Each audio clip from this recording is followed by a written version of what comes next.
Então, o nosso tema de hoje é um tema muito interessante, porque é um tema que nos diz respeito a todos. Não há ninguém que consiga pôr-se fora deste assunto. Já vão ver porquê. Sabem que nas associações espíritas, no calendário de atividades, há normalmente, semanalmente, vários tipos de iniciativas.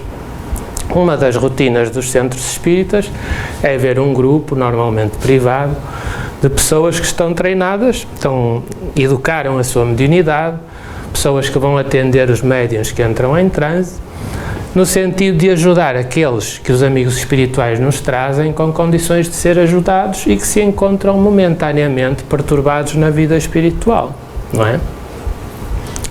Então, nós vamos falar dos casos de uma reunião em que participamos até há poucos anos, durante vários anos,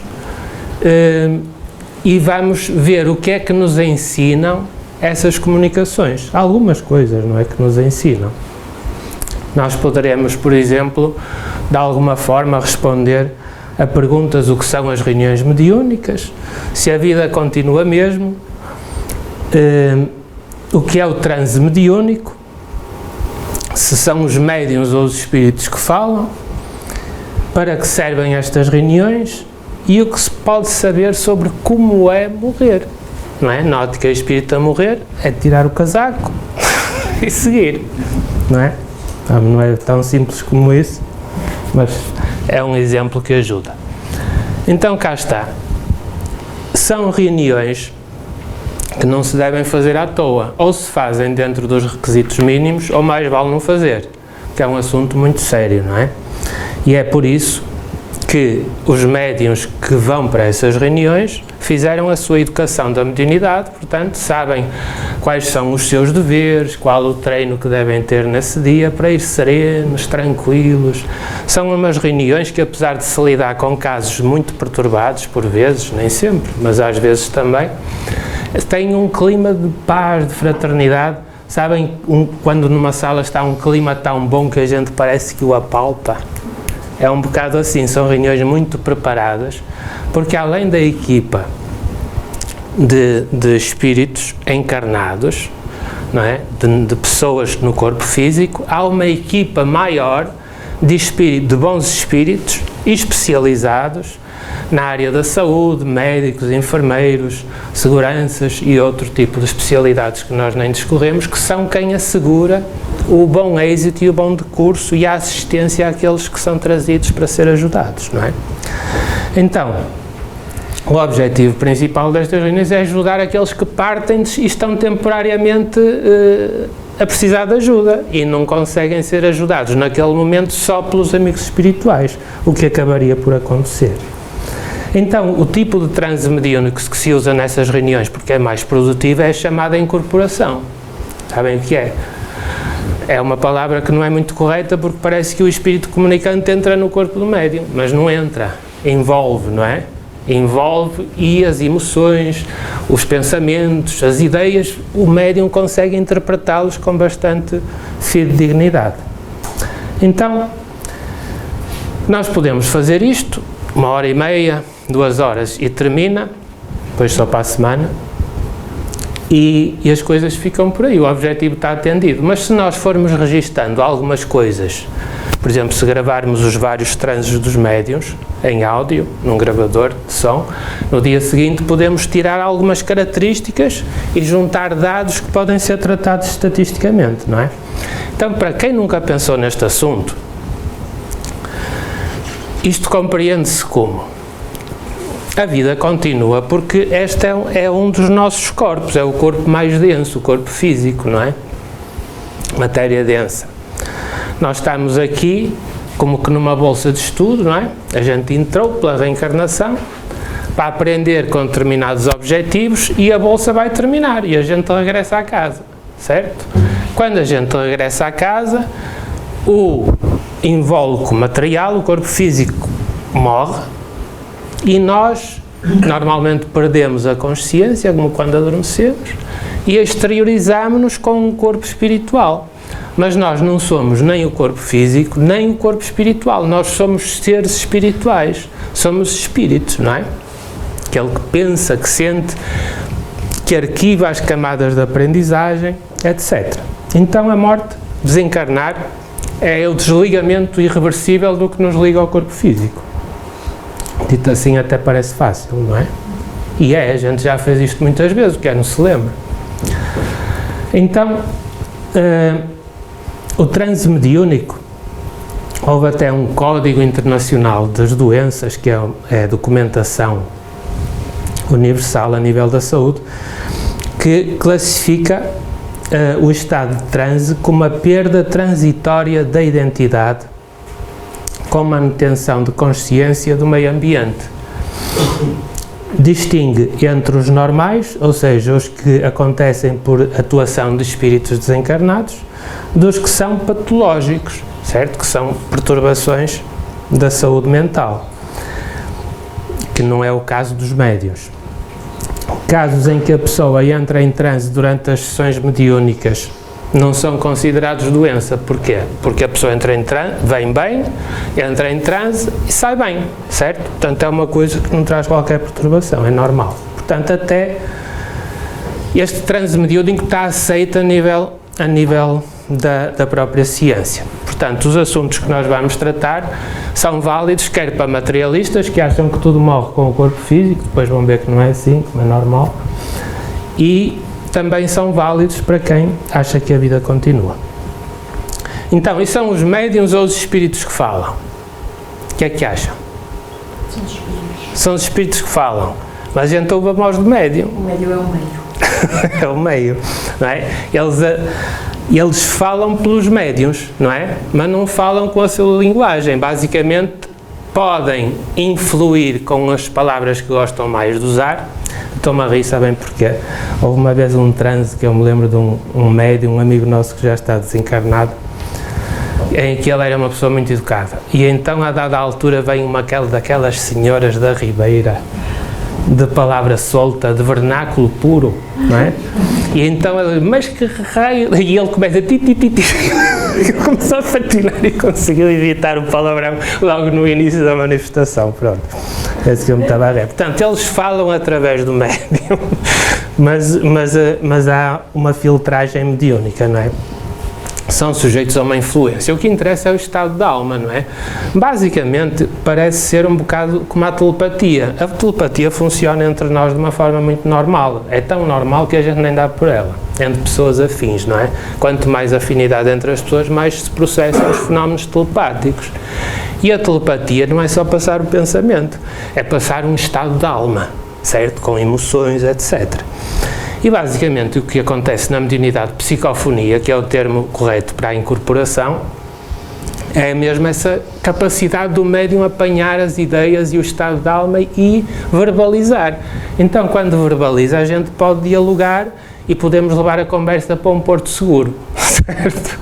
Que basicamente é melhorar os sentimentos, estabilizá-lo, pacificá-lo. E a partir daí ele está disponível para nos ouvir e começa a ver melhor o que se passa à sua volta, não é? Tem as percepções fechadas de início muitas vezes. Então fala-se de filtragem mediúnica. O médium filtra essas mensagens mas a filtragem tem vários ângulos, não é?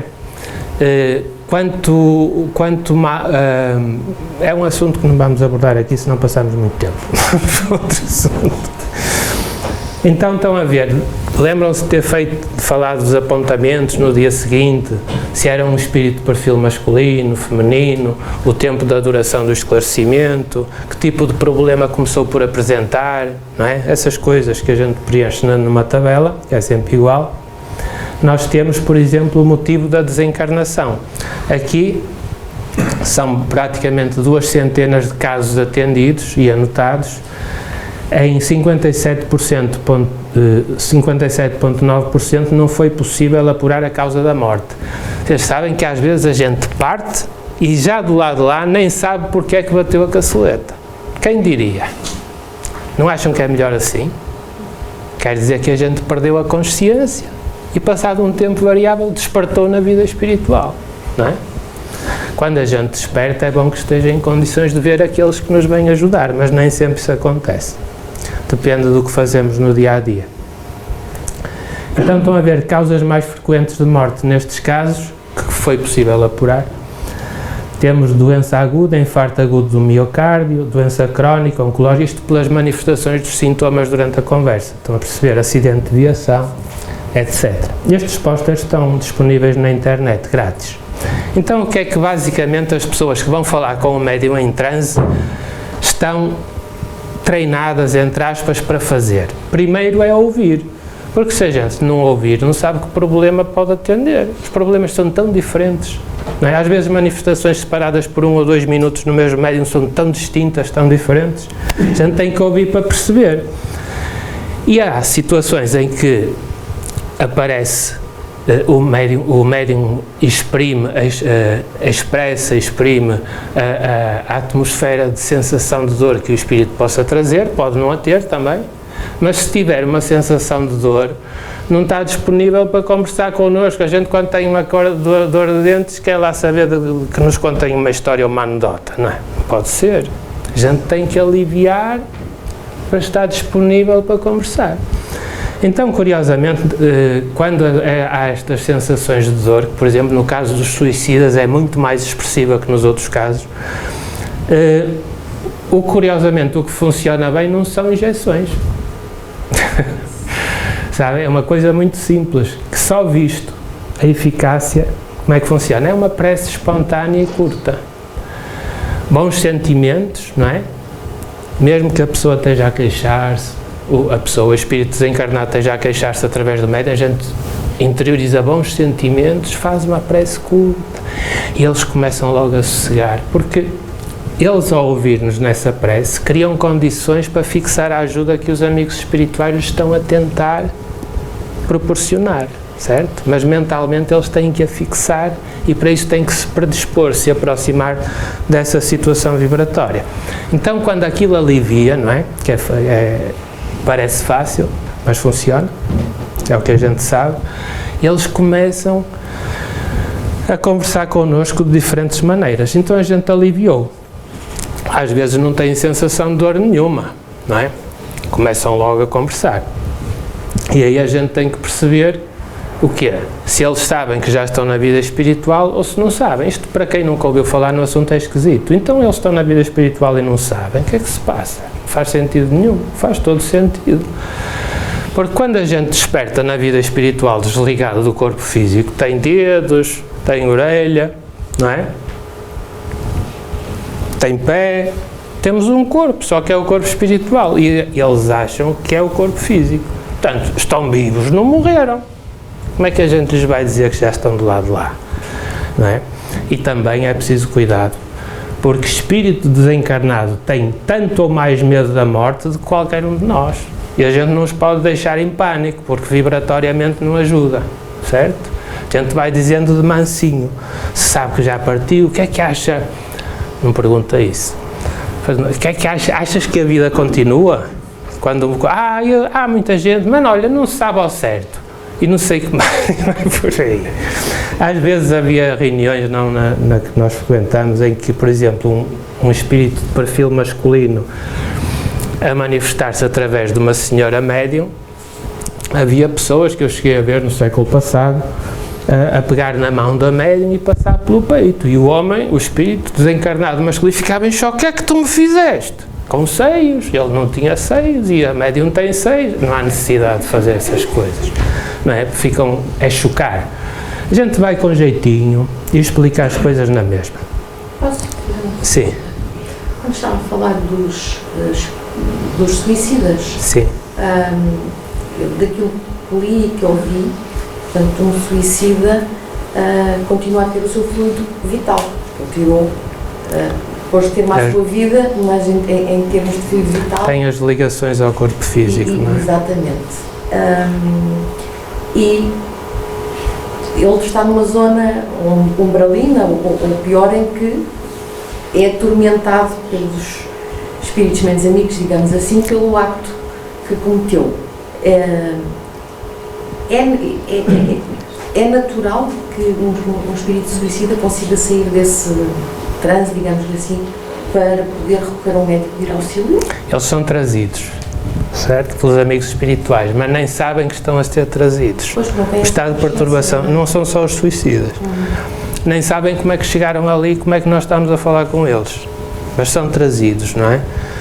E há muitas atenuantes, os suicidas não são todos iguais, certo? Mas todos os casos de suicida que nos são trazidos são com grande expressão de dor. O problema não é o sítio em questão, é como está lá dentro da cabeça, não é? O seu inconsciente, o seu consciente, o seu psiquismo. E isto é como tudo, eu toco na mão, não é? As células nervosas passam aqui, vão ao cérebro, para os materialistas chegou ao cérebro, tivemos a percepção, não é?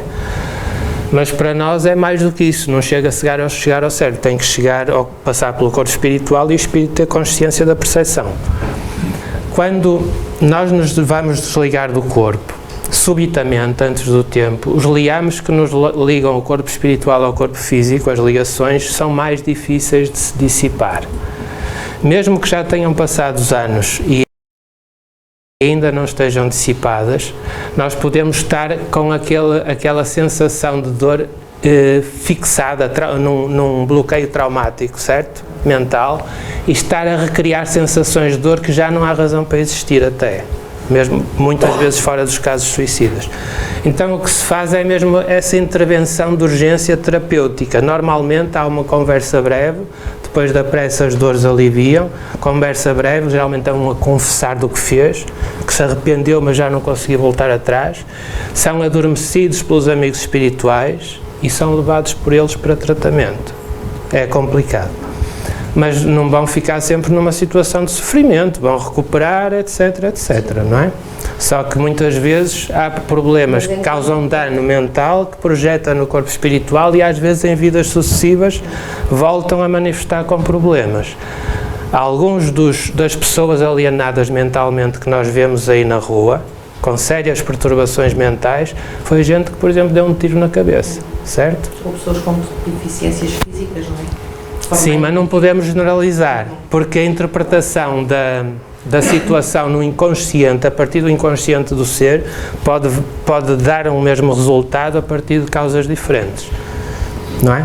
Então, a gente tem que saber se eles sabem que já partiu e ir com jeitinho, não é? Com muito cuidado. Nós estamos a falar com alguém que nos preparamos para amar profundamente e incondicionalmente naquela hora, certo? Mesmo que seja gente do piorio, etc. E então,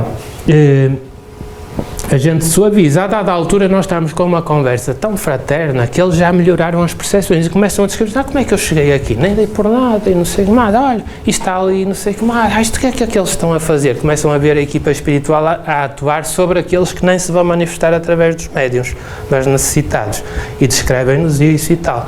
A dada altura pode aparecer alguém que ele já conheceu, uma mãe, que ele foi ao funeral, etc. Já consegue ver a mãe ou consegue ver alguém conhecido e aí, olha lá, ele morreu e está ali bem disposto, está-se a passar aqui qualquer coisa, começam a perceber, não é? Outras vezes os amigos espirituais começam a passar-lhes a memória, o cinema, digamos assim, o vídeo do funeral deles e eles espreitam e ficam assim porque veem o corpo deles, depende, há muita variedade. Então, basicamente, o que nós temos que fazer nesse diálogo é melhorar-lhes os sentimentos, para que a sua percepção visual e auditiva se abra e eles possam ver quem os pode ajudar, certo? Isto também se diz muito respeito a nós próprios, porque um dia nós podemos também passar distraídos para a vida espiritual, acharmos que ainda estamos no corpo físico e afinal já não estamos, e estamos vibratoriamente com a visão e a audição tão fechada ao nível material que nem conseguimos ver uma mãe, um guia espiritual, um amigo que nos queira ajudar e a falar assim a gente não vê nada, nem ouve nada, não é? Tem que melhorar por dentro. É por isso que naquele livro psicografado pelo médium franciscano Xavier, Entre a Terra e o Céu, de André Luiz, a dada altura o instrutor Clarencio diz que sem amor no coração não teremos olhos para a luz. Sem bons sentimentos a gente não consegue ver a beleza da vida. Já na vida material, na vida espiritual, então exagera, não é? Agora é a tecla que manda para a frente. Então, estão a ver, eu falei de uma reunião mediúnica. Mas nós fizemos um inquérito aqui há uns anos, a nível nacional, E estão a ver que a maior parte quase 90% das associações que responderam, que foram muitas, foram perto de 100, se não estou em erro, isto está tudo escrito, tenham uma reunião mediúnica, só que não tomam apontamentos. Então estão a ver que na região centro, a região centro tem muitas associações porque eu ajudei, porque eu classifiquei centro, acho que foi de Aveiro até Lisboa, certo? Não devia, só depois de ver o resultado é que vi que não devia ter feito assim. Estão a ver que o Porto, a região do Grande Porto, tem 15%, igual a Lisboa. Estão a ver as ilhas, as regiões autónomas, 3%, bem bom, um território pequeno, não é? Então, a gente sabe, quem estuda o assunto, isto não é uma questão de fé cega, não é nada disso. Há montes de fenómenos perfeitamente controláveis, de várias natureza, digamos assim, de vária índole, convergem no sentido de nos mostrar que a vida continua, não é? Há coisas singulares comunicadas pela mediunidade. Houve inclusive uma que eu me lembro, aqui assim na vossa associação. Um dia destes, já foi há uns anos, mas foi há menos de 10 anos, acho eu. Então foi um dia destes? Foi. Chego eu ao trabalho, a gente trabalha e nos tempos livres é que estuda estas coisas, não é? Sem qualquer tipo de remuneração, como é evidente. Cheguei ao trabalho de manhã e toca o Lucas, o telefone, e eu lá atendi. Então, tudo bem? Olha, eu não sei se isto faz sentido, mas nós ontem tivemos uma reunião mediúnica e no final a Dona Fátima, que é uma senhora que eu peço desculpa, mas se encontrar na rua é possível que eu não conheça porque só nos encontramos 2 ou 3 vezes nos corredores ao longo de não sei quantos anos. No final da reunião disse que viu uma senhora, ela descreveu, que se chamava Júlia, e eu acho que é a tua mãe, já desencarnada, há poucos anos. E ela disse que estava de passagem com o Dr. Osório. E eu disse, sabes quem é? Faz algum sentido? Olha, o Dr. Osório foi um administrador que na década de 1980 trabalhou com ela no Instituto de Oncologia do Porto. E eu lembro com 18 anos, 19 anos, ela não espera que não se vai zangar por eu estar a contar estas coisas. Com 18 chegava da escola secundária, do liceu, como se dizia na altura, e ela fazia uma catarse ao final do dia, aquele Dr. Osório deve ser da CIA, nunca mais o correm de lá para fora. Porque eu suponho que ele era administrador e dizem pessoas que já nem o conheceram, que ainda trabalham lá, como uma médica nossa amiga, que diz que ainda falam dele como uma pessoa que deu um grande impulso ao Instituto de Oncologia no Porto, naquela altura. E ele era administrador, era o chefão, e ela devia contrariar em algumas coisas que ele achava que devia fazer. Então ficava fula. E tal, e Dr. Osório, não era o Osório. E porquê é que ela terá dito isso? Porque apesar de chocarem muito quando trabalharam juntos, na vida espiritual já se entendem e até trabalham juntos sem problema, não é? Como é que alguém que eu mal conheço e que não conhece, aliás, os meus filhos, a minha mulher, não sabem desta história, não é? Isto é uma coisa tão reservada, como é que é possível alguém eu nunca mais me lembraria disto, provavelmente, se não fosse o telefonema do Lucas. Como é que é possível outra explicação, se não mesmo a minha mãe, espiritualmente, ter passado, dado o recado, que ela era muito proativa, muito comunicativa, o meu pai já não era tanto, era mais como eu, e são evidências da imortalidade. Mas há coisas que não são meramente pessoais, há estudos, não é? Muitos estudos. As experiências de quase morte, por exemplo, quem tiver Netflix vai ver um documentário logo no episódio número 1, que é melhor que todos os outros juntos. É uma série de documentários, Surviving Death, é sobrevivendo à morte. É uma série de documentários. O primeiro é muito bom, os 3 últimos, se não estou em erro, são muito bons, os que estão pelo meio eu não perdia tempo a vê-los. Mas, desculpem a minha sinceridade. Mas o primeiro fala de experiências de quase morte e que é um assunto que eu me interessei já há muitos anos e a gente ainda encontra factos mais interessantes naquilo, coisas muito sérias. Depois há as crianças que se lembram de vidas passadas, não é? As investigações, os trabalhos científicos publicados, às centenas pelo professor Dr. Ian Stevenson, que nos falam das várias vidas. Há tantas evidências que a gente, só se não quiser ver, é que não quer saber. Então, o que é que se pode saber como é morrer? Nestes diálogos de esclarecimento emergem factos, não é? E que são interessantes. Não esqueçamos que o espírito desencarnado é a mesma pessoa, só que não tem o casaco, o corpo físico. Mas é a mesma pessoa, não é melhor nem pior, é a mesma pessoa. E isto compreende-se porque somos espíritos que temos um corpo espiritual e um corpo físico. Na vida espiritual só temos o corpo espiritual, não é? E não esquecer que estas reuniões se fazem para ajudar quem anda distraído, não é? Depois as pessoas vão ao sítio. Então vejamos, nestas amostras, a sensação física de sofrimento, a gente não diz que os espíritos não sentem dor porque já não estão ligados ao corpo físico, é uma sensação de dor, certo? Foi o sintoma mais comum em 25,8%, estão a ver? Outros sintomas que também a gente às vezes tem, tonturas, queimaduras, cansaço, enjoo, dor no peito, fome. O espírito não precisa de comer como nós, mas também pode sentir fome quando se começa a manifestar nestas reuniões. E alguns também querem beber, a gente não lhes vai dar bagaço, nem vinho. E a gente conversa fraternalmente e aquilo acalma, desaparece. Outros cedo, por aí fora. Então a causa mais frequente do sofrimento psicológico foi o sentimento de culpa. Isto é interessante, não acham? A gente culpabiliza-se muito. A culpa não presta. Que é mais um peso que a gente anda às costas sem necessidade. Eu tenho que endireitar as costas. Gente com a idade, os anos pesam, tenho que endireitar as costas. Não é preciso ter culpa. A gente aprende com o erro e compensa. Quem prejudicou, não é? Se não conseguir compensar logo, porque as pessoas às vezes não aceitam que a gente as compense, compensamos outros em idêntica situação. A gente nasce muitas vezes com base nesse mecanismo, não é? Então a gente compensa, a gente aprende, os erros servem para a gente aprender, não é? Não é para andar a chicotada a nós próprios, como os frades da Idade Média, não é?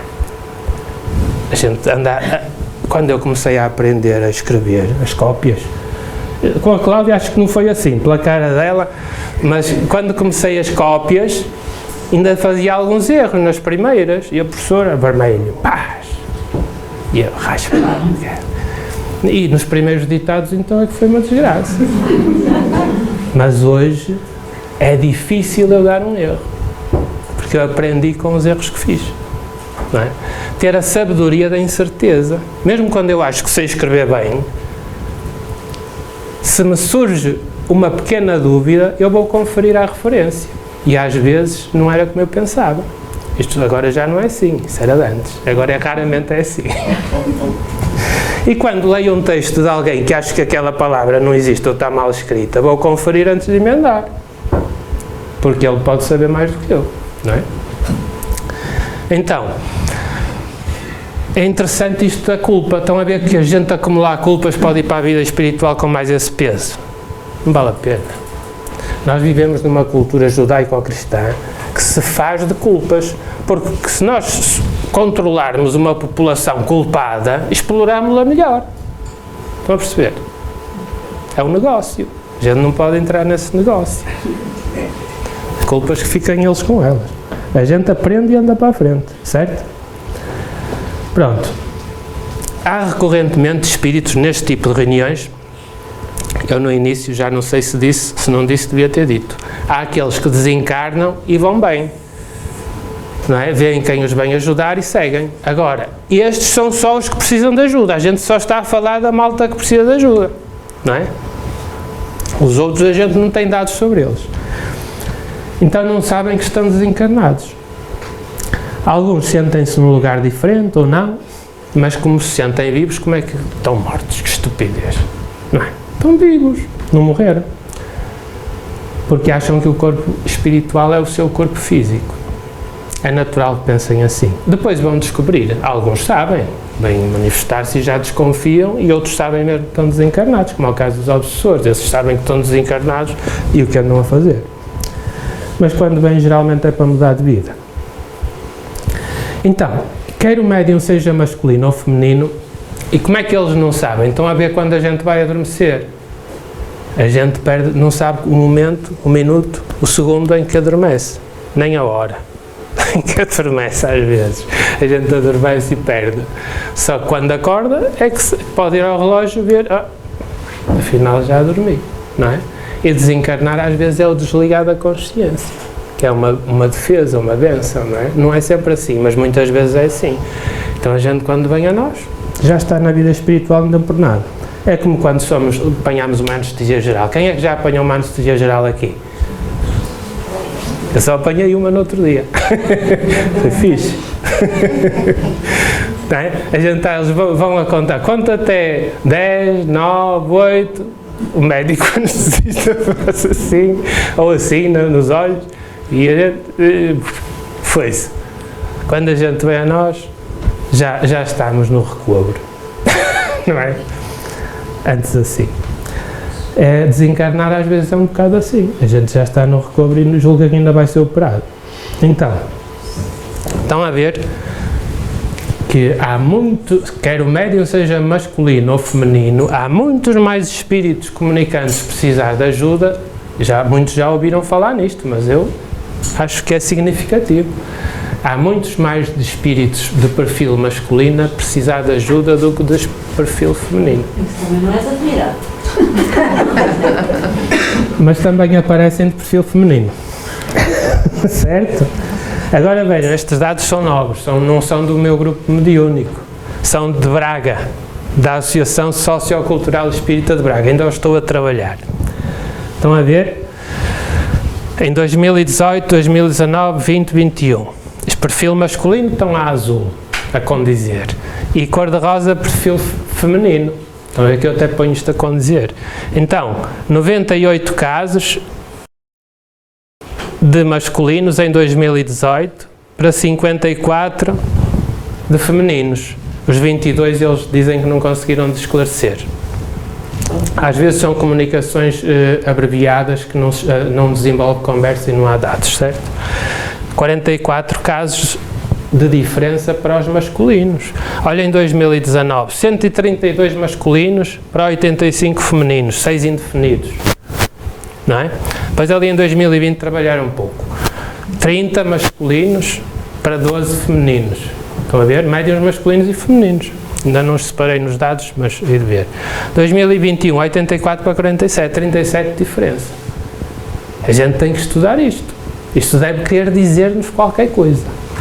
Não achas, Cláudia? Certeza. Olha.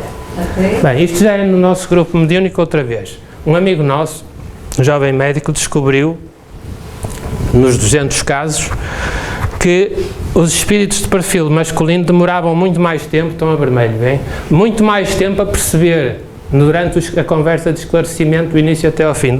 São mais tardios, é preciso fazer um desenho mais esclarecido. Os verdes são os espíritos de perfil feminino. Percebem mais depressa.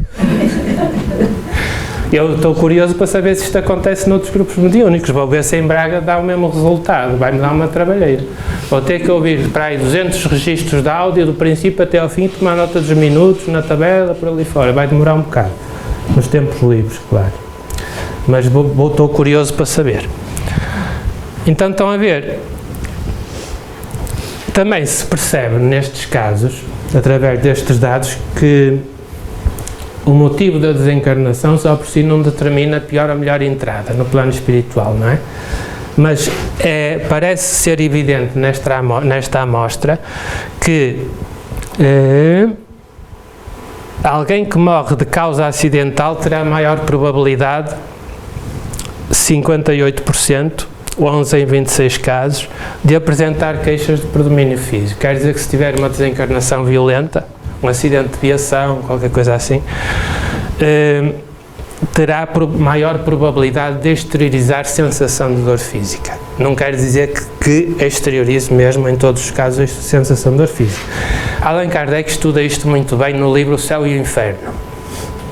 Não há céu e inferno. Como dizem, são estados de consciência, certo? Ainda não virou? Depois também perguntávamos a estes espíritos se eles acreditavam em Deus ou não. Estão a ver que a maior parte deles acreditavam em Deus. Iam ao beijamão. Não acho que não valeu muito. É? Porquê? É como diz Allan Kardec, fora da caridade não há salvação. Ele usou aquele chavão de há não sei quantos séculos, fora da igreja não há salvação, paga senão vais para o inferno. Não é? Como as procissões da Idade Média, essas coisas todas, que os ricos vendiam, davam tudo aos religiosos para conquistar um terreninho no céu. Depois desencarnavam e iam cobrar aos padres que afinal não tinham terreno no céu nenhum, andavam misérrimos na vida espiritual. Muitos reencarnaram como espíritas depois, para compensar. Então,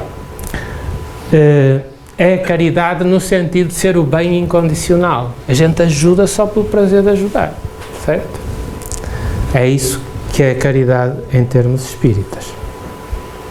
Estão a ver outra coisa interessante. Olha, a maior parte, mas a esmagadora maioria de todas as comunicações, mesmo além desta amostra de 200 casos, são espíritos neutros. Sabem, na escala espírita, no livro dos espíritos, tem os espíritos inferiores, depois tem os espíritos bons, os espíritos superiores, assim em grosso modo. Os espíritos inferiores são os que são mal intencionados.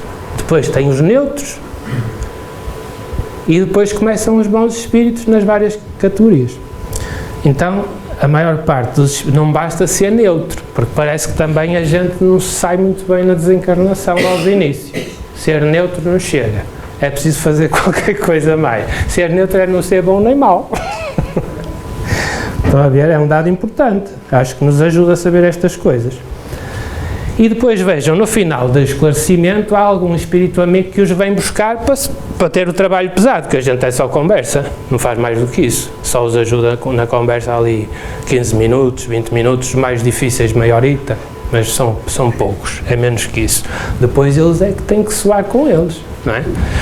Estão a ver, a equipa espiritual, 73%, alguém da equipa, não é?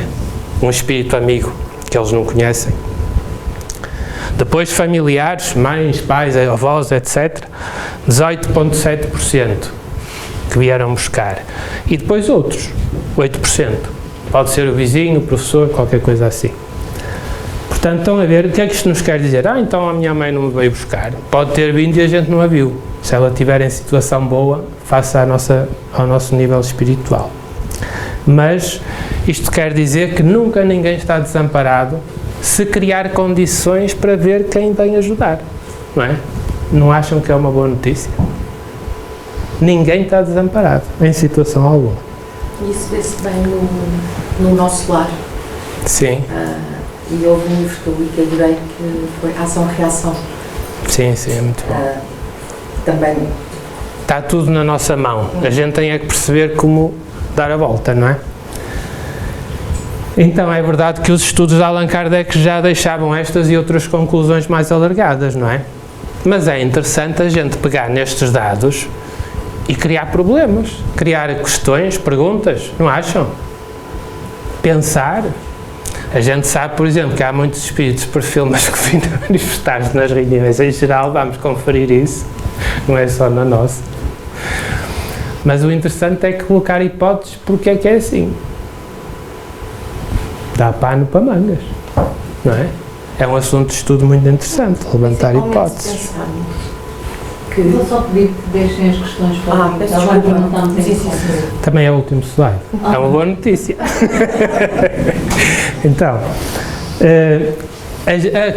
a vida continuar é algo muito natural, não tem nada sobrenatural. São leis da natureza. As leis da natureza não querem saber da nossa opinião para funcionar. Funcionam e querem lá saber se a gente as conhece, não conhece, acredita, se não acredita. Olha, entraste, marchas, é a lei da natureza, é como a lei da gravidade, não é? A gente, eu não acredito na lei da gravidade, vou descer da varanda cá para baixo num só passo. Olha, parte a cabeça, não é? A lei não quer saber. E a desencarnação, os materiais, isto acaba tudo com o corpo físico e não sei, a gente fala com eles, não é? Depois, acaba tudo, isto é só o corpo físico, não sei o que mais. Depois não miserrimos na vida espiritual às tuas, sem perceber o que é que se passa. Alguns acham que isto é tão natural nas conversas, que a gente é um grupo secreto, que esconde isto do resto da população. Então vais fazer segredo disto? Isto devia sair nos jornais, nas televisões, não sei o que mais, e vós escondeis isto. A gente faz jornais, publica na internet, escreve livros, faz palestras. Eles é que nunca quiseram saber do assunto. Então, solidariedade universal, a caridade, não é, de que já falamos, e basicamente aquilo que Jesus de Nazaré nos ensina no Evangelho. Evangelho são boas notícias, é boa nova, não é? Ele veio nos falar da imortalidade, que a vida continua, que nós temos um largo espaço de progressão para diante de nós. Andamos aqui a criar condições para sermos mais sábios e mais fraternos, sem dar passos maiores que a perna, não é? Porque a evolução é uma coisa consistente, não é um sonho alucinatório, não é? E as vidas que a gente tem aqui nesta escola, maravilhosa, que é a Terra. A Terra é uma escola, mas qual escola? Não existe escola nenhuma mais bonita do que a Terra, não é? Os ritmos da primavera, com todos aqueles perfumes de flores, os insetos, as abelhas, não é? Para ali fora, a polinizar, a produzir sementes e frutos. Os rios que vêm da montanha, não é? Para ali fora, a vegetação que se acomoda nesses habitats das margens. As aves que cantam a dizer, quem manda aqui sou eu. É para isso que elas cantam, não é? Isto é uma terra maravilhosa, é um sítio espetacular para a gente aprender, não é? E continuará a ser, porque quando nós a comprometermos, a nossa espécie descarta-se e a vida regenera. Os ciclos biológicos continuam. Então, com todas estas condições que Deus nos proporciona, mesmo sem sabermos, não é? Mesmo querendo ignorar, nós temos muitas possibilidades de ter um bom crescimento, porque parece fazer todo sentido pensar que quanto mais nós sabemos, com consistência, mais condições temos para acumular sabedoria. Sabem, falámos há bocado da lei da gravidade. Os objetos, diziam os professores de física, eu nunca conferi, mas eles diziam que a queda dos graves era 9,8 metros por segundo. Lembram-se? Eu posso já estar com as memórias um bocado alteradas, já tenho 62 anos. Mas era 9,8 metros por segundo. Deixa-se isto lá do 14º piso de um prédio, 9,8 metros, acelera, é um movimento uniformemente acelerado. A nossa evolução não é um movimento uniformemente acelerado, porque nós temos o livre-arbítrio, que é coxo. O livre-arbítrio não vai direitinho, vai quando a gente mexe, dá combustível. Mas é um movimento acelerado, porque quanto mais nós sabemos, mais combustível temos para propulsionar essa evolução, não é? Sem culpas, com muita aprendizagem e a aprender sempre aquilo que Jesus nos ensina, que é amar a Deus sobre todas as coisas e ao próximo como a nós mesmos. E se encerra, dizia ele, toda a lei e os profetas. Desculpem lá a mensagem pesadinha e demorada que vos trouxe,